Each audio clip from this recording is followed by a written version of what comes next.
Posso começar? Pode. Depois eu faço questão aí de passar para os colegas. A gente já começa com uma nota de repúdio. Onde está o devido processo legal? Onde está a ampla defesa? Onde estão os autos? Se está sendo baseado em delações, onde estão as delações? A gente entende que esta ação de cunho midiático, ideológico e não jurídico só vem a prejudicar o cenário nacional e até de forma estranha, justamente 1 ou 2 dias após que foi noticiado que esse governo tem que sair, que não tem mais aceitação do povo brasileiro. Então, quando o presidente Bolsonaro fala que não houve golpe, que não participou, é porque eu não vi na lista prévia dos 33 os 3 comandantes das Forças Armadas, por exemplo. Como se faz um golpe sem instituições? Como se faz um golpe sem armas?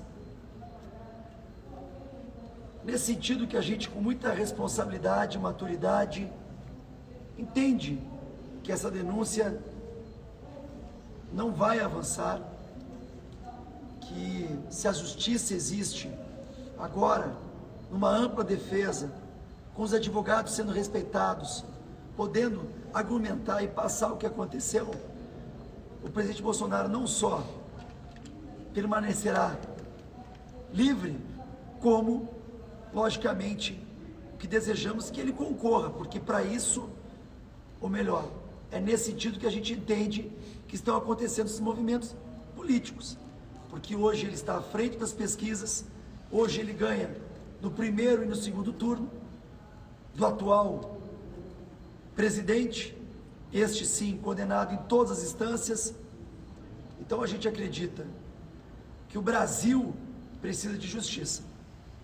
Eu quero passar a palavra também para os nossos vice-líderes. Sanderson, por favor.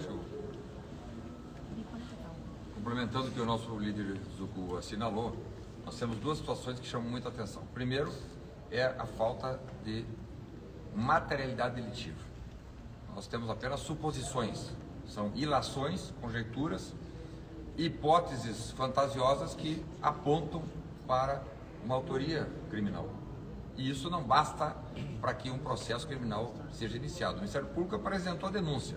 Se o STF for minimamente técnico, vai recusar. Se não recusar, estaremos diante da maior heresia jurídica e da maior teratologia jurídica de toda a história do STF, da história jurídica brasileira. E o segundo ponto é que o STF não tem competência para julgar quem não tem foro privilegiado. Jair Bolsonaro deixou de ser presidente em 31 de dezembro de 2022. Logo, em 8 de janeiro de 2023, ele estava muito longe do Palácio do Planalto e não tinha mais foro privilegiado por prerrogativa de função. Então, o STF não tem competência para julgar quem não tem foro privilegiado. Temos outras pessoas que também não têm foro privilegiado. E por isso, o que teria que acontecer, se o Ministério Público ou o PGR fosse realmente comprometido com a justiça, era declinada a competência, mandar os autos para o Juízo Federal de Primeiro Grau do DF, e era isso que teria que fazer, não fez. Agora vamos aguardar, esperamos que o STF rejeite, não aceite esse libelo acusatório, que na verdade está mais por uma peça ideológica do que por uma denúncia. Mas o fato é que nós estamos acompanhando, o Congresso brasileiro não vai se furtar, não vai deixar de atuar para que essa grande justiça não seja praticada no Brasil. Obrigada. Boa noite. Eu acredito no devido processo legal. O presidente Bolsonaro está sendo acusado de um crime possível. Por que, deputado? Eu estive lá no Palácio, para mim são ilações, eu não ouvi nada disso. Como que um presidente cometeu um crime se ele não estava no Brasil? Ele estava nos Estados Unidos. É só pegar as entrevistas do ministro da Defesa, José Múcio, que fala que os comandantes da força, e houve uma passagem tranquila, os comandantes das Forças Armadas já tinham sido realizadas trocas. Então não existe um crime sem emprego das Forças Armadas. É só se atentar no detalhe do José Múcio. Eu espero que a defesa do presidente Jair Messias Bolsonaro, meu irmão, chame o ministro da Defesa, José Múcio. A decisão ela não pode ser ideológica. A decisão ela tem que ser pautada em técnica, em provas, mas só que a gente sabe que não tem nenhuma. Então a verdade vai aparecer, Bolsonaro vai ser candidato em 2026 e vamos mudar esse Brasil de verdade. Pessoal, eu quero perguntar primeiro em qual esfera jurídica apresenta um crime futuro. Como que a gente condena alguém por um crime que não aconteceu? O Hélio falou uma coisa muito importante. O próprio ministro do Lula disse que não existe golpe, que não existiu tentativa de golpe. Se ele mesmo disse isso, por que estão falando que o Bolsonaro tentou dar um golpe?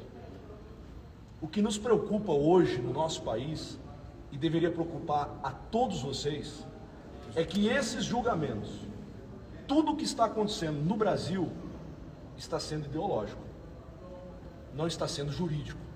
E quando você sai do foro jurídico para uma situação ideológica de perseguição por lados políticos, você está acabando com a justiça. E essa conta pode chegar para todo mundo. O que nós precisamos no Brasil é de responsabilidade jurídica. Bolsonaro não cometeu crime algum. Algum. E isso tem que ficar claro.